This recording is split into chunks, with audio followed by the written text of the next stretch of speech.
Hi, my name is Rebecca Zapen. I'm a violinist in Florida, and today I'm going to give you a sampling of what my violin lessons are like. I began my violin studies at a very young age and went on to graduate from the School of Music at Florida State University. While classical music has been a considerable part of my foundation, I've had a versatile career playing in numerous genres, from jazz to klezmer to pop and various other styles.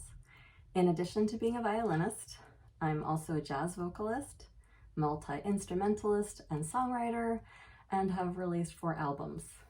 However, the focus of today's video demo lesson is violin.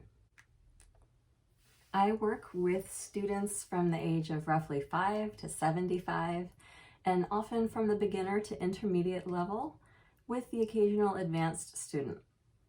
My private teaching ranges from my home studio to local St. Petersburg school bringing music, and in more recent years also at Eckerd College. Currently, my teaching has transitioned to Zoom because of the pandemic. One benefit of Zoom is that I can work with students regardless of geography. So while most of my students are in Florida, I also have students in Virginia and Colorado. My methods. I often work from the Suzuki method violin books and essential elements for strings. However, I'm always open to customizing the lessons to my students' interests. So I have students work on blues improvisation, old-time fiddle music, pop, it really varies. If you're a beginner though, I do advise that we pick one of these method books or a combination of the two to give you a good foundation.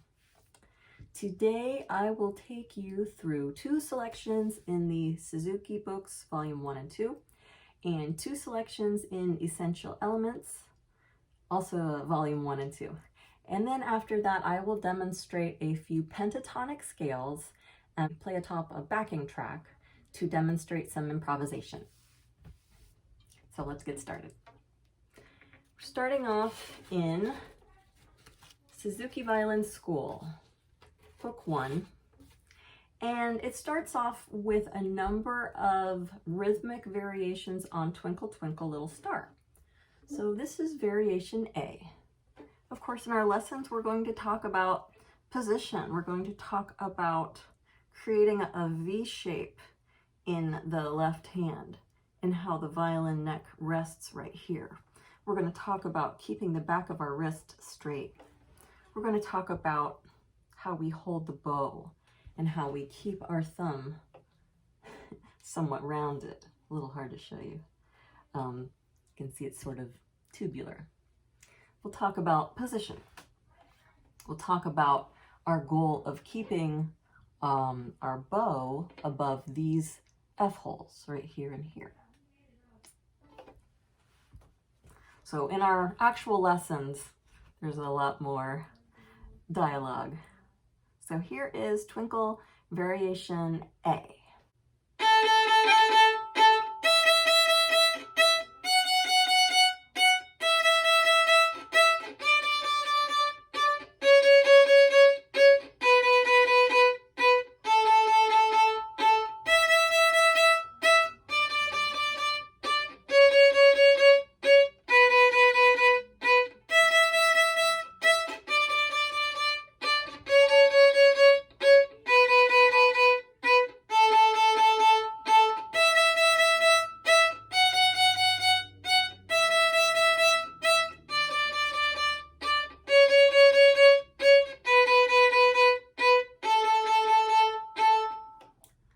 The great thing about these twinkle variations is that you can work on them with or without the ability to read music.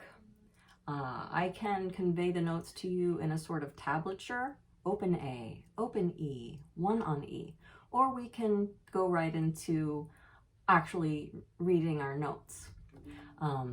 Another thing I would talk about in all the twinkle theme and variations is the way that the piece is put together. And in this case, it's really cute. It's like a sandwich.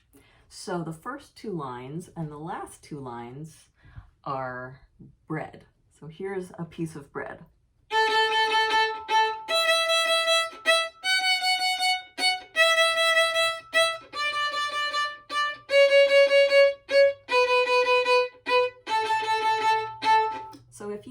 that much of it, you actually know 2/3 of it already, because that same bit is at the end.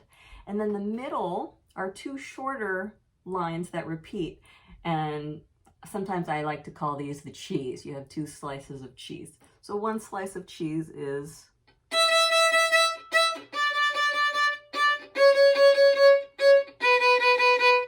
and that again is another slice of cheese.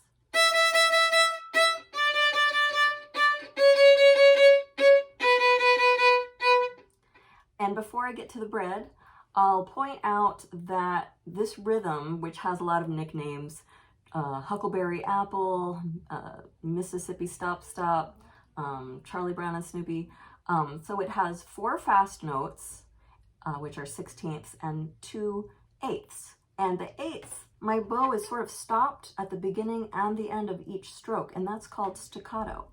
So those longer notes are the 8th notes with staccato markings, and they go. So here's our last piece of bread.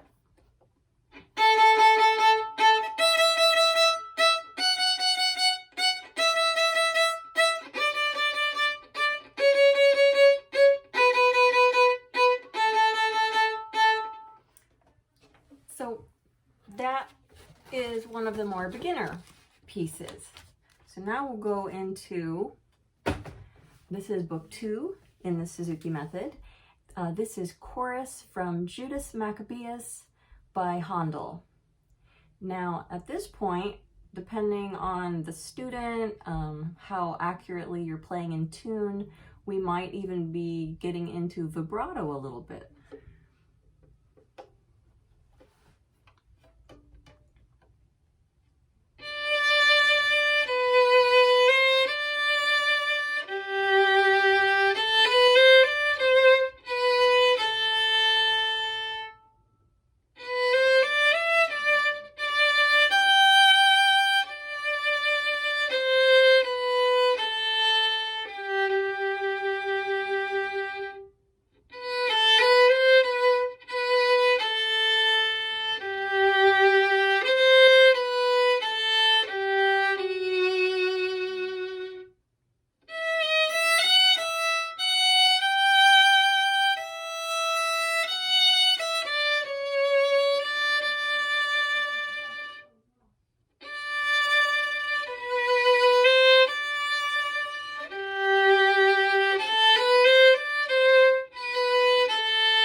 Now we're going to get into the essential elements for strings, and this is book 1.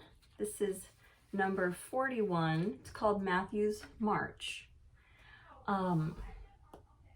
These books are really excellent for short exercises, almost like drills. You'll be introduced, say, to the D string and all the notes you play on that string in every possible configuration and pattern, and you'll get to be a wizard of the notes on that string. So let's see, this one, Matthew's March, has you playing notes on the A and the D strings. And what's also interesting about this method book is you could start without even worrying about bow technique. Depends on the player. But for instance, when you're learning Matthew's March, you could just play the entire thing pizzicato and focus on more about left hand. So here it is pizzicato.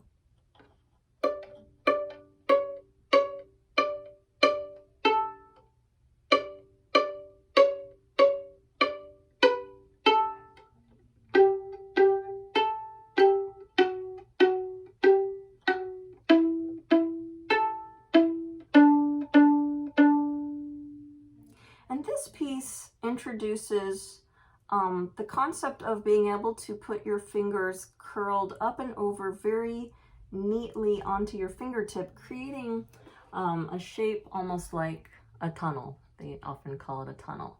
So for instance, I have 3 fingers on the D string, but my A can still ring or be plucked or bowed. The A can still ring because I made a good tunnel. So here's the same piece but bowed.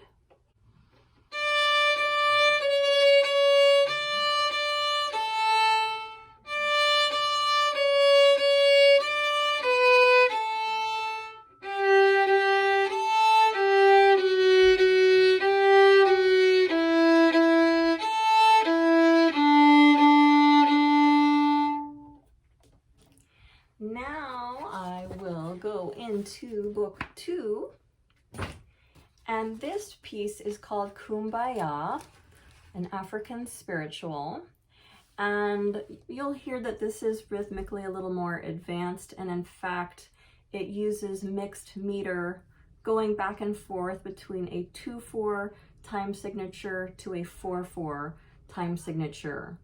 In the first measure I'm thinking 1, 2. And then in the next measure, I'm thinking 1, 2, 3, 4. So that's what's going on in this one. This is, in book 2, it's 135.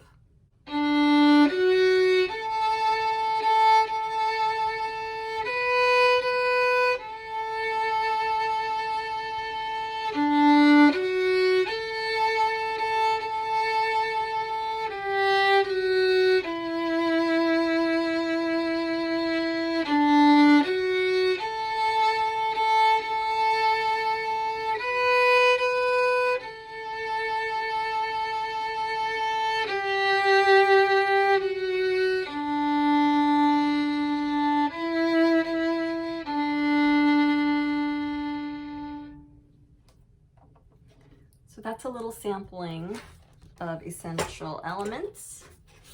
Now, this is going into a little bit of a different path here, but I do have students that want to perhaps improvise or play with a band or specifically learn the blues. So shortly I'm going to play a track of medium 12-bar blues in the key of D. So in order to play on top of this track, we're going to go through pentatonic scales for the chords D, G, and A. Penta means 5, and within each octave we're going to play 5 notes. So here is D pentatonic. You have D, F sharp, G, A, C. Now, if you're familiar with scales and you're thinking about a D scale, you might be expecting to have had a C sharp. Like here's a typical D major scale. It included a C sharp. However, in this blues, every 7th note, so 1, 2, 3, 4, 5, 6, 7, every one of those 7ths, in this case for this one, are flatted, they are lowered. So anyway, we can ask lots of questions in our lessons, and through repetition, things become more clear. So here's the D pentatonic, and it comes to D again. Now here's the G pentatonic. We'll have G, B, C, D, and F. And in a typical G major scale, the F would have been an F sharp. And then we'll now run through A pentatonic, A, C sharp, D, E, G. And it wants to come back to A. And in a typical A major scale, that G would have been a G sharp, but not for the blues.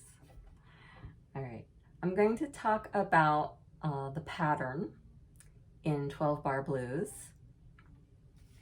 So we're going to have the following chords. Each chord lasts for a measure of 4 beats.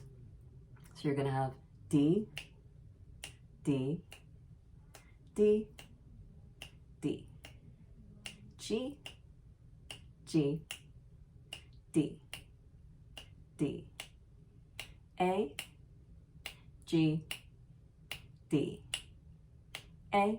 It's going to A because that will help send you to the top of the form again. When it's your last time, when you're hitting your very last chord note, it'll be a D. This is a 4.5 minute track that I have ready to play, so I'm not going to play the full 4.5 minutes, but you'll get a taste of it. I want to talk a little bit more about the chords. So I was telling you the names of the specific chords that you needed a D chord, you need to know D pentatonic, G, and A. There's another way to refer to those. People often talk in the terms 1 chord, 4 chord, 5 chord. So say you're in the key of D, your D major scale is going to have 7 notes. And then it comes to D again and continues. However, in the case of playing the blues, you're going to lower or flat that 7th note. So you have,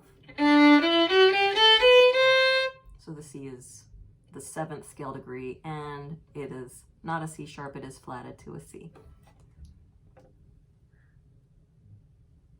So we're in the key of D. D is the 1 chord. So there, right, here's D. So D, E, F, G. That's your 4 chord. Then one more, your 5th, that's your A. So you need D, G, and A. You need your 1st, your 4th, and your 5th scale degree chords. So when you hear people talking about 1 chord, 4 chord, and 5 chord, that's what they're talking about. So another way to look at the form of this tune is that we have 1, 1, 1, 1, 4, 4, 1, 1, 5, 4, 1, 1. Okay, let's cue this up. I think what I'll do the first time through is as this backing track is playing, I'll just show you the tonic, the D, the D, the D, the D, a G, a G, a D, a D, A, G, D, A. So when you're very new to looking at charts or thinking about chords, we'll almost put on a very simple bass playing concept. So let's start playing. D, D, D, D, G, G, D, D, A, G, D. Here comes A. And we'll do pentatonic.